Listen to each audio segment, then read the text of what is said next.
Here's a recap of our webinar on IT Management, a Unified Approach, part of our CyberSafe program, an initiative to ensure a digitally secure future. Yeah, so today it's not any deep technical topic. It's more talk about a managed services approach for probably what we believe is probably could help you or help have a better IT management, and that's probably we believe it might be kind of relevant in the new industry scenarios. So without much of introduction, let me probably just get into the subject what I'm trying to put forward today. So typically, if we see different organizations may have different priorities and different strategies for sure, but what drives mostly the IT strategy for any organization, definitely they are looking at alignment of IT with business to take it forward, digital transformation, innovation, emerging technology. That is definitely an area of focus. Everybody is probably thinking about AI today. Along with that, definitely you will also be looking at data management or analytics because so much data has been created so far, and those probably need to be put to the right use. So those are definitely driving the priorities in IT strategy or shaping the IT strategy for most of the organization. Then when we look beyond those aspects, we can see that probably the IT management, IT infrastructure, and having the right architecture, cybersecurity and risk management is a major focus now, which kind of has a major impact or on the IT strategy. IT operations or health of IT systems, are they available? Are they meeting the business needs? So that's another key area. Probably there is a lot of focus. Another major area which is driving IT strategy is talent management and probably the change management because of talent, maintaining talent or talent is scarce, acquiring talent, and these talents do move from one organization to another, and that creates major change issue within the organization because a lot of knowledge remains with people. And so change management, talent management becomes another key drivers.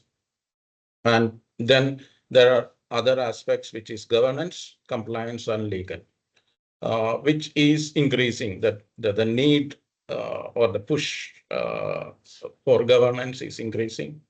Compliance is increasing, which can be from the regulator side, which could be from the client, which could be a contractual obligation, because today everybody talks about data security. It's not only the banking or financial sector who is talking about cyber security or information security. Everybody is talking about it. So the governance compliance are become a major driver in the defining the IT strategy.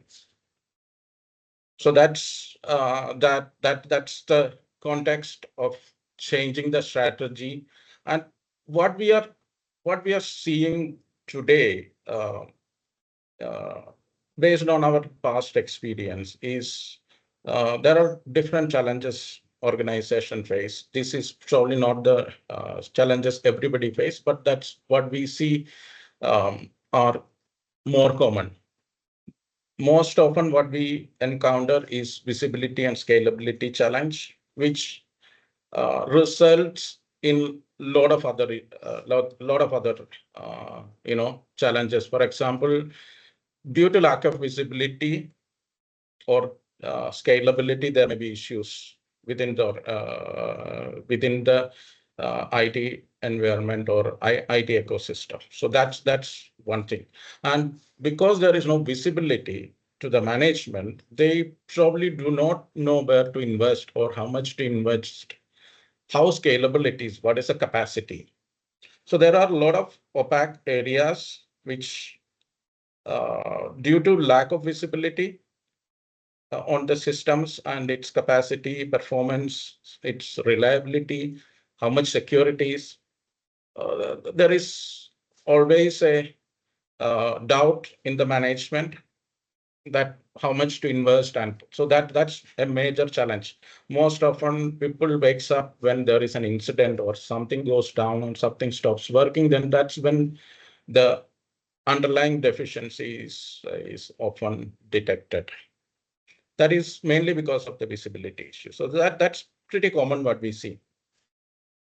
Other area is legacy infrastructure. To an extent, the issue what I mentioned at the step one creates is also contributes it, or maybe because of the specific business requirement, there may be legacy infrastructure. There could be different reasons for it, but we see a lot of legacy infrastructure, which is kind of limiting the technology adoption, because that's what is most important aspect. We need to move ahead with the technology, stay up to date with the technology, so that the newer initiatives, newer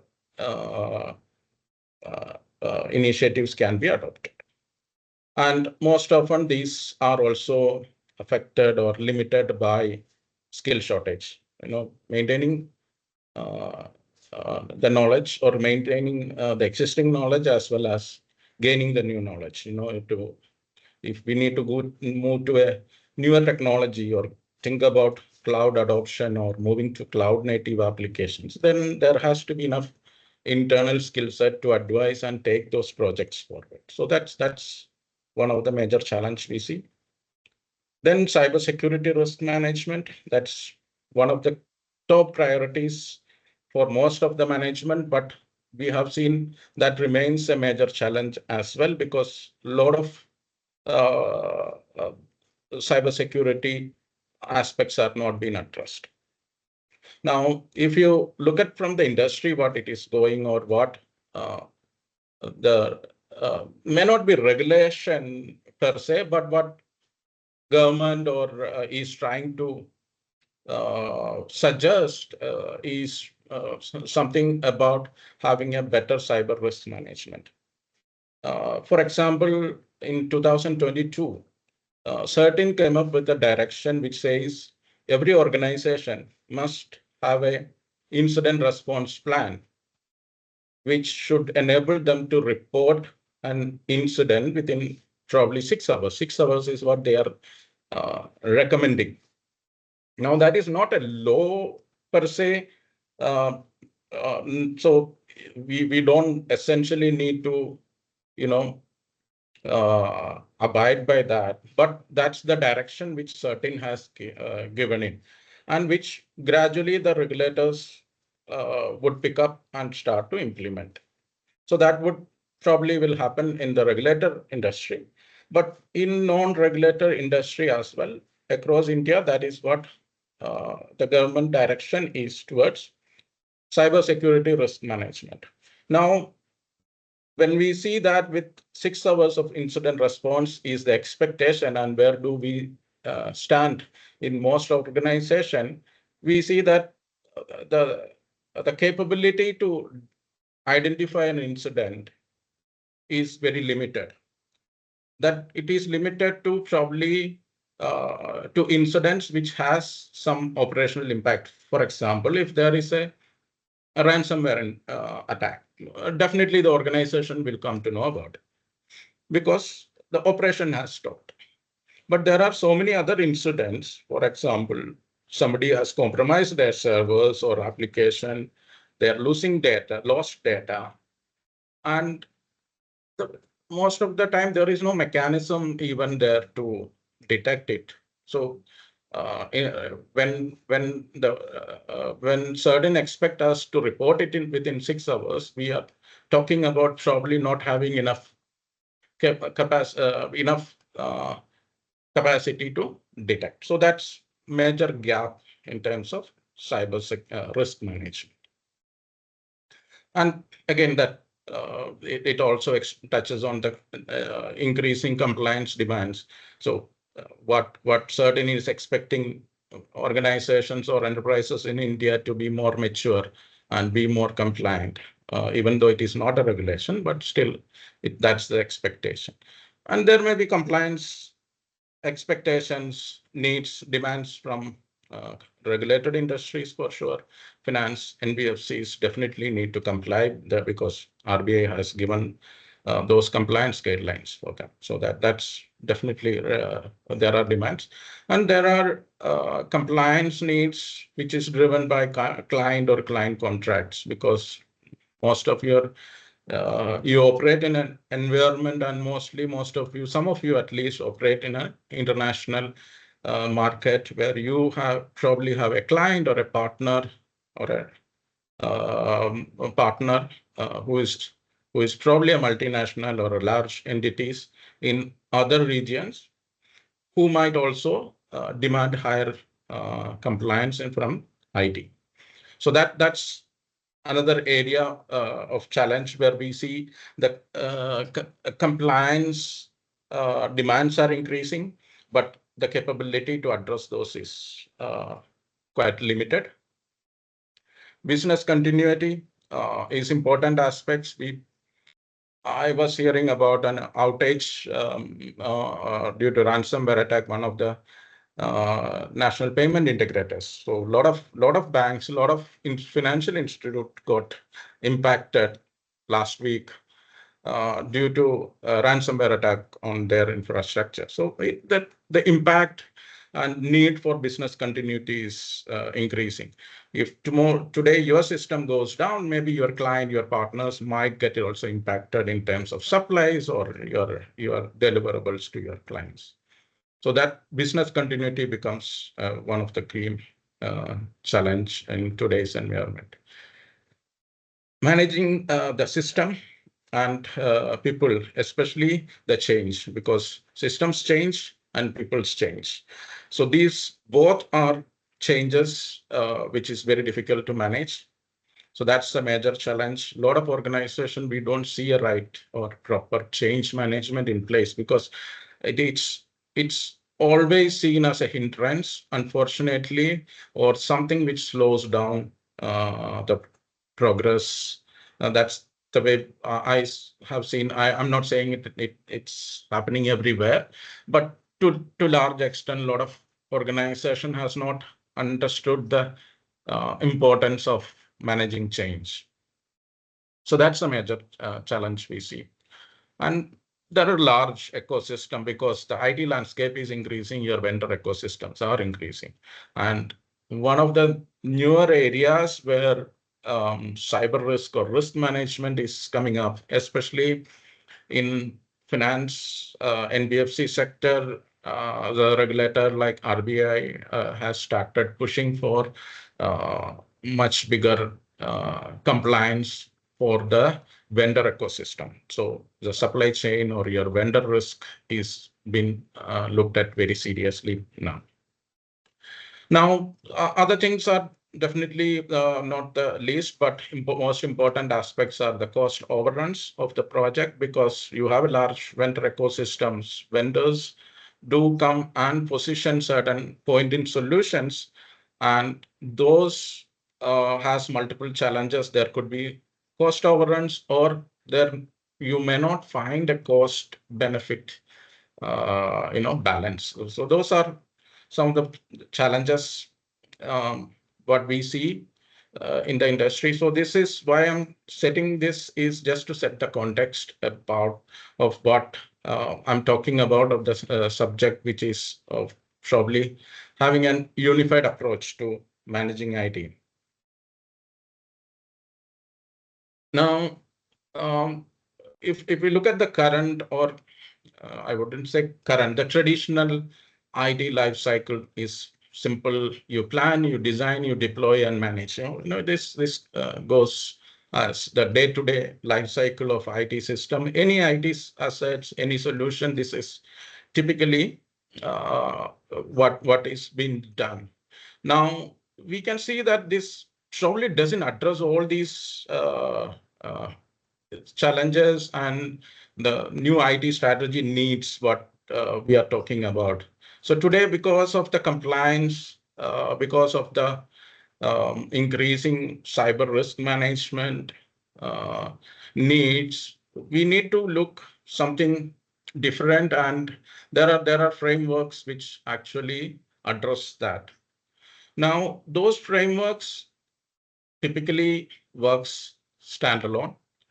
For example, you will have an IT team which manages the IT as it is, the plan, design, deploy, and manage. And then we look at try to bring the compliance and uh, the cyber risk management aspects into it, which then it becomes slightly difficult to integrate and manage, because it try to run separately, and then it creates more challenge and friction within the organization, or if you have outsourced it to some other partners to manage security, that also brings in frictions, because the IT and security operations try to operate independently in their own fashion. So what we are, as a managed service provider, trying to bring is an unified approach, where we try to integrate the the traditional or the normal IT management aspects along with the cybersecurity risk and compliance. So governance, risk, and compliance, at the center, and we try to bring the security aspects onto the life cycle. So that's what we are trying to do here. So how does that work? The plan and design is typically a consulting and advisory activity. This is something more strategic. There has to be a strategic vision, architectural expertise, which required in the plan and design aspects. Typically, there could be consultants who might, or senior IT staff who would be doing this aspects, the plan and design plan aspects of your IT infrastructure. Now, this is an area where we have our consulting experience and service from Crow as a partner, where we fill into our integrated approach or unified approach. Next goes to the design as well as deploy. Typically, this is already been done in IT environment. So you design the solutions and then you deploy it. So that's typically done as a project. I believe this will continue to run as a project. But what we are planning, or what we are proposing, is this should be all integrated. The consulting and advisory should not be completely different than the design and deployment. It should be part of the same chain. That's when the synergy will be achieved. So this is typically on the projects that would be best to be done by a team who is dedicated to deploy. So design and deploy. It should be a time-bound activity. It should not be typically done by the people who manages the IT. Yeah, definitely when you have the resource constraints, that does happen. But typically, design deploy of a solution, whether it is an upgrade or a newer solution, it should be done as a project. It should be done by the team who is dedicated which will probably have a defined scope, defined deliverables, along with a defined schedule and timeline, so that the cost overruns can be capped. Because if projects runs for long, it definitely result into the cost overrun. Then in difference, what we have first taken is deploy and then typically manage. There we have integrated the protect, for example, security aspects of the deployment. So most often something is designed and it is deployed, it doesn't look at the protect part in terms of how strong it is configured, how it can probably manage an attack, or how it securely it is configured. Is the configuration optimal, or is there enough protection as technology or process or policies in place? So those are important aspects. Typically, this gets missing if the security team or security expertise is not uh, involved here, at that part, because otherwise it goes directly to the manage aspect. So if you have a team who is uh, kind of has security expertise as well as manage expertise, then the protect and manage can be handled by the infra management team. Typically, it is handled by the infra team, most, or IT support team, but then that requires certain cyber security skill set in that domain.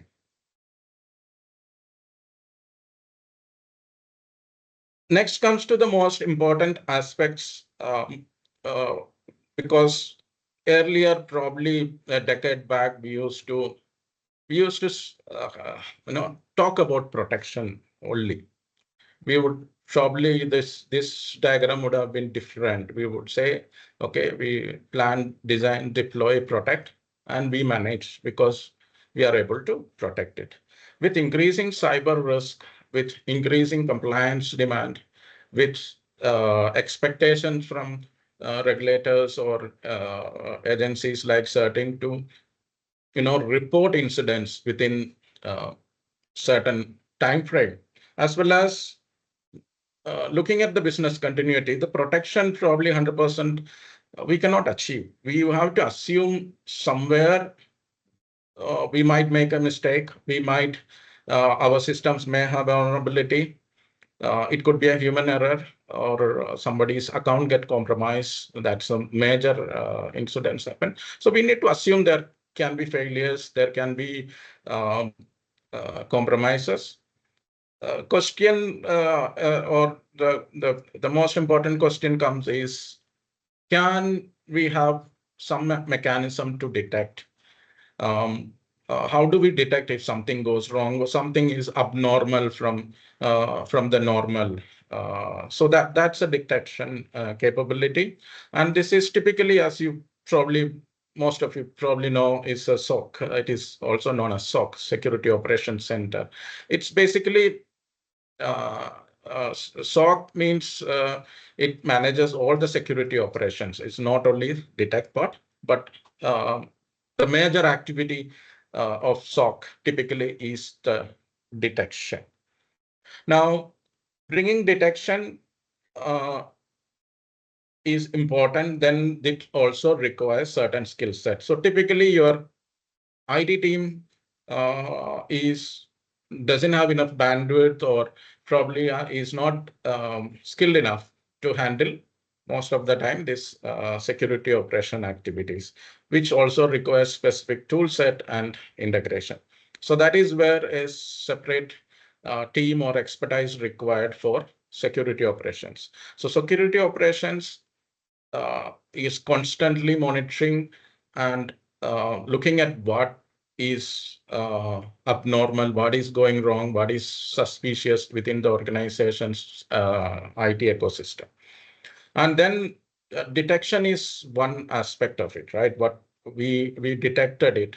Now, once we detect it, and it need to be addressed. It need to be addressed in terms of how do we confirm it is an attack? How do we confirm it is not a false attack and it's a real attack? How do we know what is the impact? How do we know how much of our system has been compromised? How do we stop it?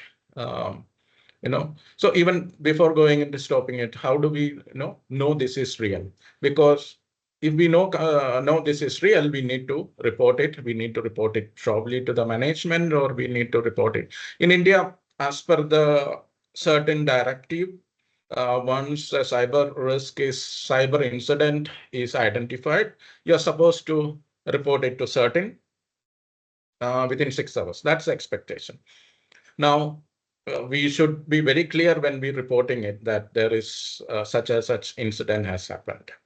Otherwise, it is going to create unnecessary attention and unnecessary issues. So that detection does becomes an important aspect.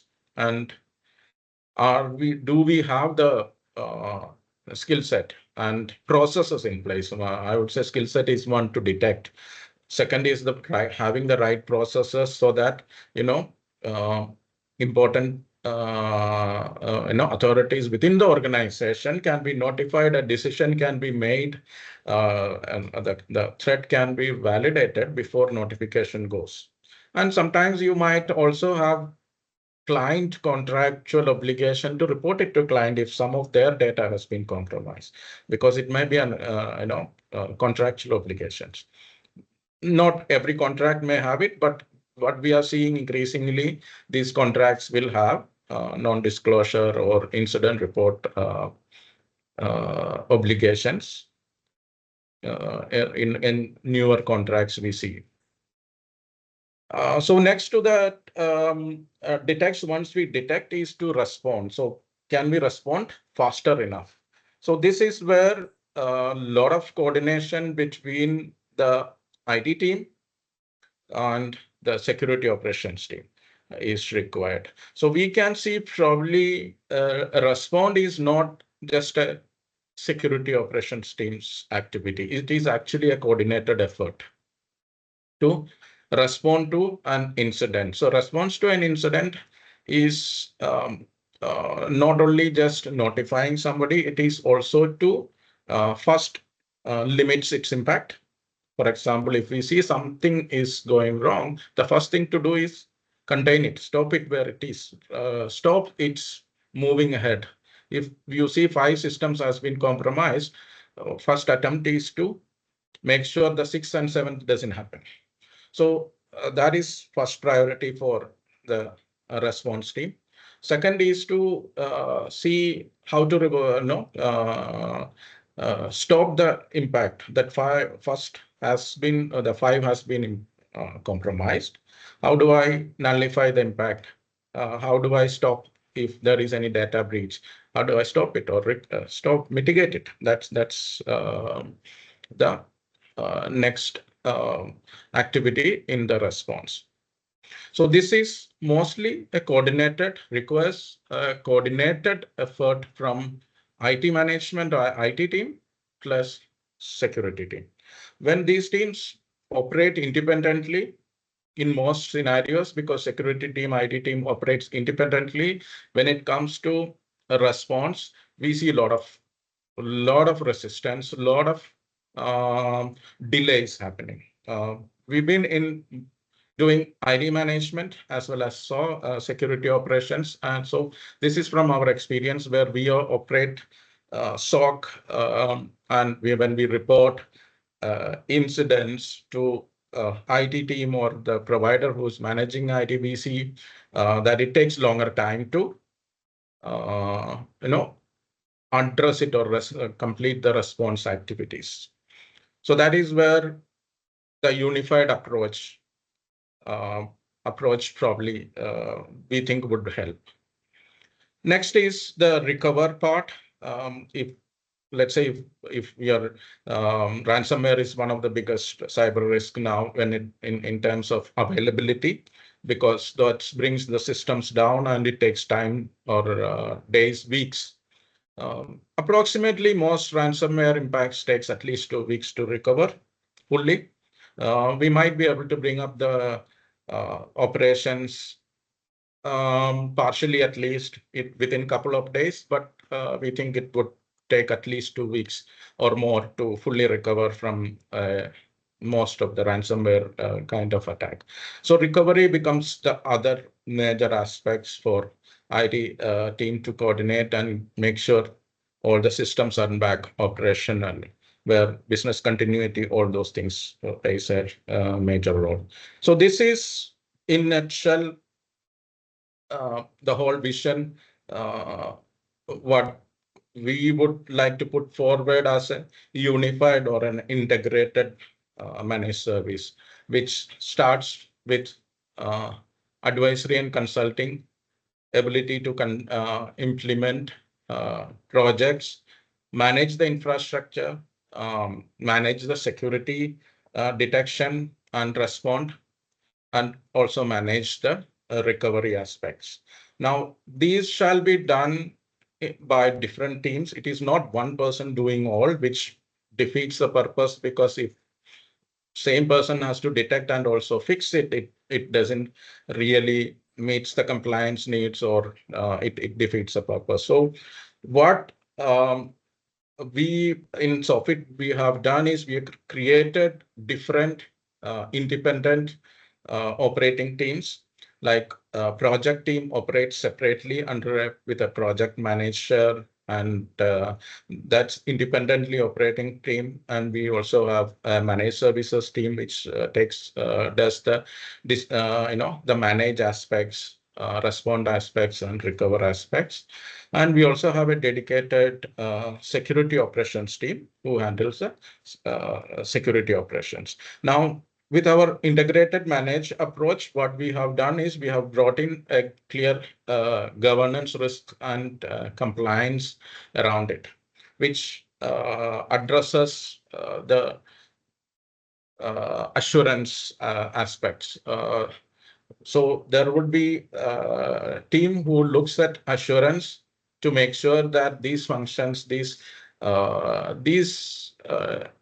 teams operates within their capacity to the fullest of their objective or scope.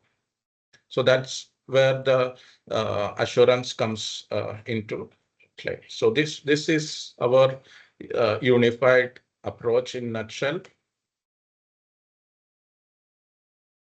So what just to summarize that, it's basically what we can help out in the managed service or unified managed service approach is to have strategy and planning to help you with IT architecture, IT architecture, help you in the digital transformation and cyber security, defining a cyber security roadmap.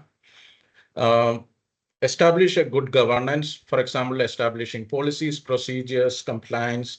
Even though a lot of organizations that have policies at certain level, a lot of policies from our experience has not actually got implemented. The policy is there, mostly that meets the compliance, not helping the governance of the or IT operations. So what we with the full 360 experience, what we are looking at is bringing those enforceable policies.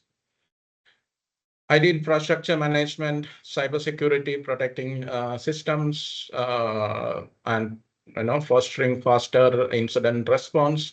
That's on the cybersecurity support. IT service management, wherein we would bring in the proper what you call governance in terms of proper service desk or a help desk, idle framework, change management. So those things happens brings into the IT service management. Data management in terms of data availability, security, disaster recovery side availability, helping us with the recovery in case if there is a major incident and how do we recover. So that's another area we have said. Monitoring, observability and monitoring, because that brings in fact, IT service management within the IT framework with change management and service desk, along with monitoring and observability brings in a lot of visibility into the organization. We will be able to measure how much is our scalability, how many more users we can accommodate, what is our utilization, how much how many issues are reported on IT systems. So this area helps with that. Vendor contract management, you may have multiple suppliers, or still different OEMs, different contracts, software or hardware suppliers. Those will also get managed under the unified managed service portfolio. Project management for the deploy, plan and design and deploy aspects of projects so that projects gets executed on time. So existing managed team, the team who manages the daily operations, don't need to get into the project implementation. That will be a separate team that's doing the project implementations, and there will be a separate project management team for that. Compliance is the thing which stitches everything together with the proper assurance to ensure that all these functionalities works and delivers as expected. So that's in nutshell. And yeah, I think I'm almost done here. So what is the benefits? Better scalability and visibility. Vendor or a product agnostic solution, which would definitely gonna bring better ROI or cost benefits when you compare with other solutions. Faster technology adoption, because we can have separate team working together in projects, so that helps. And that also because of the larger skill pool we have, probably we are going to bring in more large set of skill set, and also bring the industry expertise due to working across the industry in multiple geographies. Reduce the time to respond with the closely working team, which I think I explained it about working the managed service IT infra team and the SOC team together. Managing the change effectively, the people as well as the system changes through proper ideal backed processes. And of course, this we believe would result in the arresting the cost overruns. So that's pretty much what I have today. Thank you, and we are open for questions or any comments, feedbacks. Hope this was insightful. Yeah, thank you, Anil sir, for the valuable session. Now we can move to the QA session. Please feel free to ask questions. Kindly use the raise hand symbol so that we can enable your mic and you can unmute yourself to speak. Or else you can post your questions in the QA box, which I will read out for you. So I'll ask the first question which came into us a message. So you explained about the latest changes in the IT lifecycle, right? Is it relevant for the small scale industry, or it's applicable for the enterprise as well? Like, is it only for? It is relevant for all industries, small, big, mainly because the businesses compete in the large market where they probably be competing or with the large enterprise as well, right? And then most businesses, not all, but I think a lot of even small businesses have operations or partners, customers abroad or outside, who would demand or expect certain higher compliance and security practices. So that is one aspect.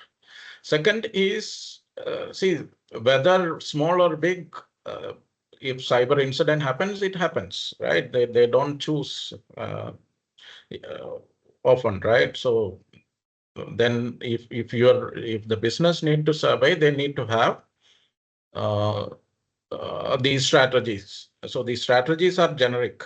The way each adopts the priority, each organization gives it to these areas might change, but eventually they all need to look at this aspect. Otherwise, the business question is, can business afford larger downtimes? Like we always hear, we always hear about ransomware, not to add more fear to the fear, fuel to that fear, but uh, that's a very, very common example.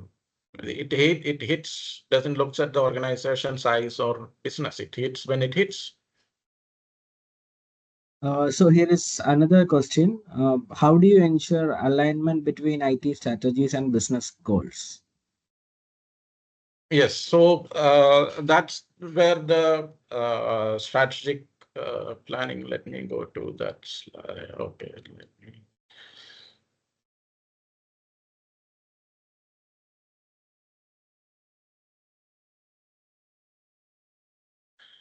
That's where the planning strategy helps, because strategy need to be defined. What IT solution systems, whether to go to cloud or whether to bring in new collaborative tools, is something and need to be evaluated along with the business needs.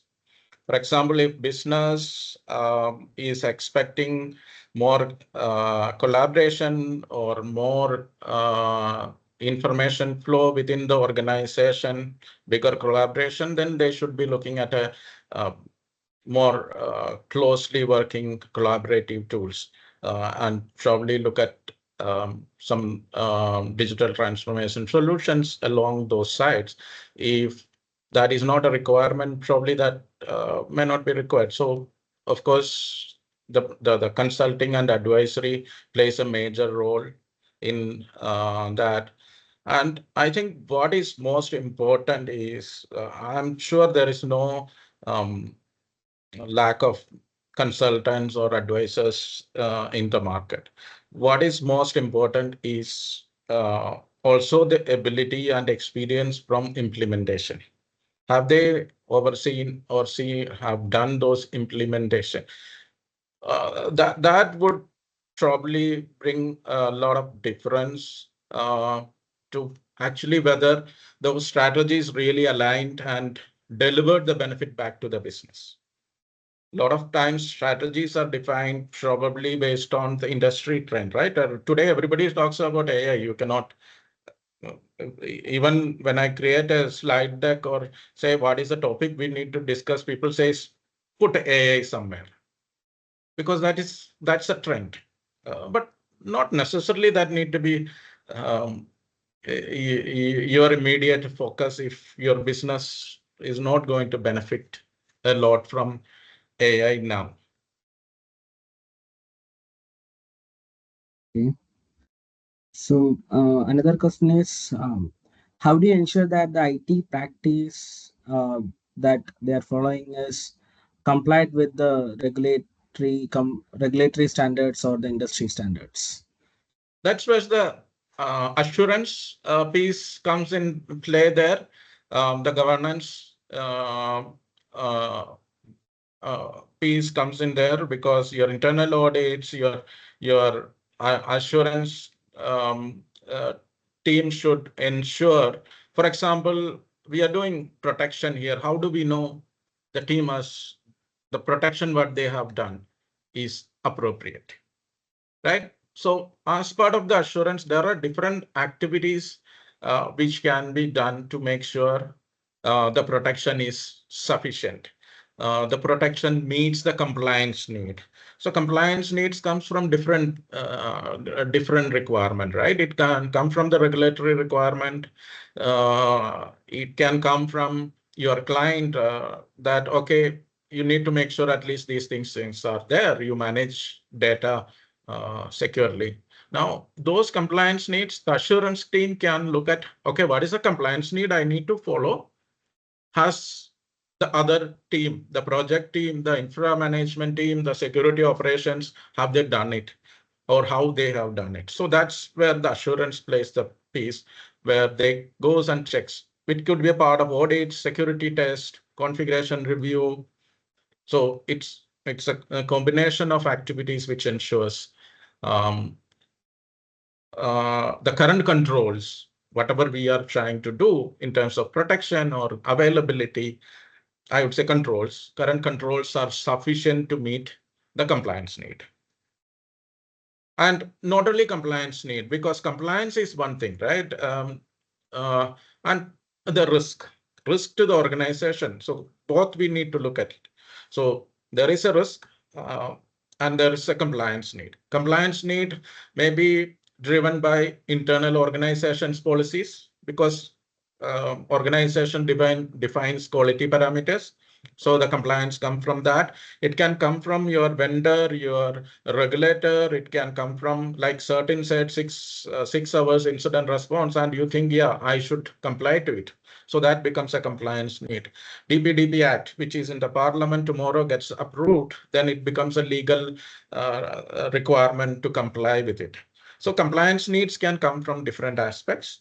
And then there is risk, that you think you have certain risk, that, okay, I have an online business, or my system need to be, my systems which manages my, even in manufacturing, no, my system which manages my inventory should be up. It cannot go down. If it is down for a couple of hours, I have a problem in my deliveries. So that defines the risk internally, and then that also goes into feeds the assurance to make sure that risk is mitigated. Please feel free to use the raise hand button so that we can unmute you, so that you can ask questions directly to Anil sir. If there are no further questions, I would like to express my thank you. I hope it was informative or useful, worth spending your 1 hour. We'll be glad to come up with new topics or new areas to share. Thank you, Anil sir. Now you. it's time for us to wind up the webinar. I would like to invite Mr. Saji Prabhakaran, Managing Director of Sofit, to deliver the vote of thanks. Saji sir, please. Yeah. Good afternoon. Thank you all for joining us and making our webinar a success. Your active participation truly enriched the session, and we appreciate the time and attention you dedicated to this event. Special thanks to Anil, our CTO and Director, for sharing his invaluable insights. His contributions made this even both informative and inspiring. As part of Sofit's ongoing commitment to digital awareness, including this CyberSafe Insights initiative, we are pleased to continue offering valuable contents through webinars, summits, and tech events. We look forward to your continued participation. Once again, thank you all for your support and engagement. Thank you.